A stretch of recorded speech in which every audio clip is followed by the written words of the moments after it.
I'm Matt Lester, and this is my wife Gayle. We're from Victoria, British Columbia on the west coast of Canada.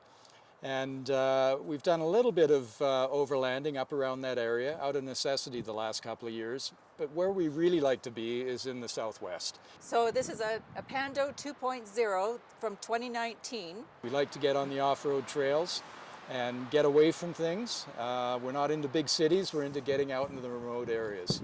I'm a bit of an amateur photographer, and getting to some of the sites, the landscape sites that I really want to see, takes a vehicle which is going to get you there and back. But this has been the solution for us. So we migrated on from just living out of the back of the truck to towing along a trailer that has a little bit more of the conveniences. We're not spring chickens anymore, and we like to have some of the conveniences and luxuries. And so realized towing a trailer would do that for us.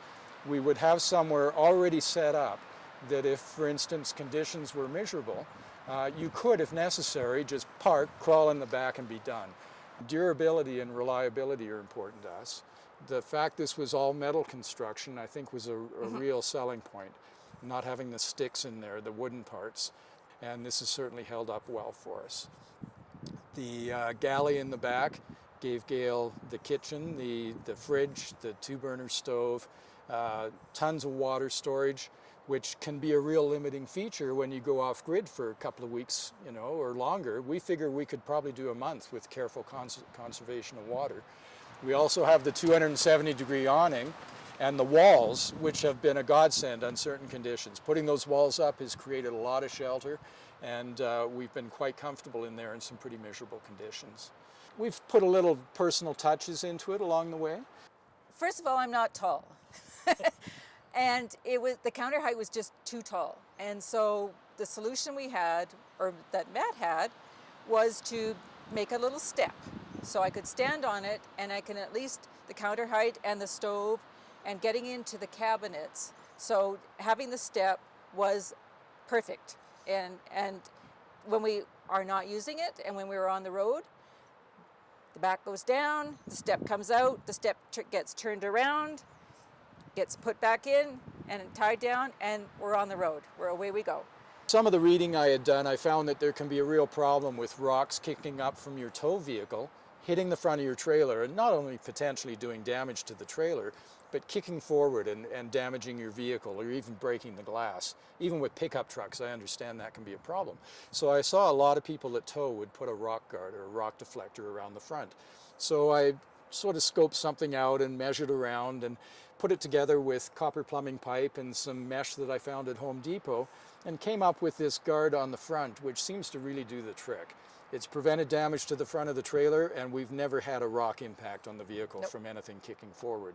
More and more in the last year or so of using it, we found that dust inside the trailer can be a problem.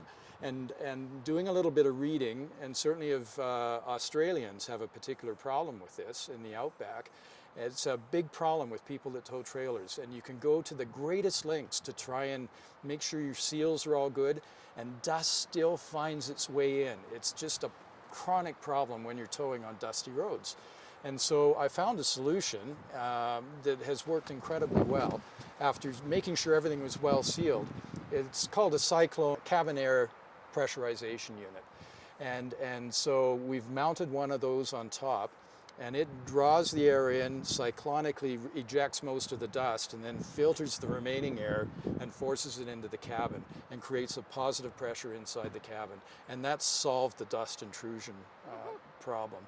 We've been through a number of different evolutions in how we like to do this overlanding experience.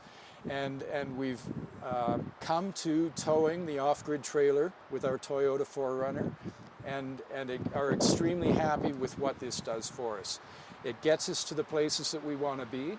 We've got all the conveniences that we need to have for 2 or 3 weeks, if necessary, without support, without going back to civilization.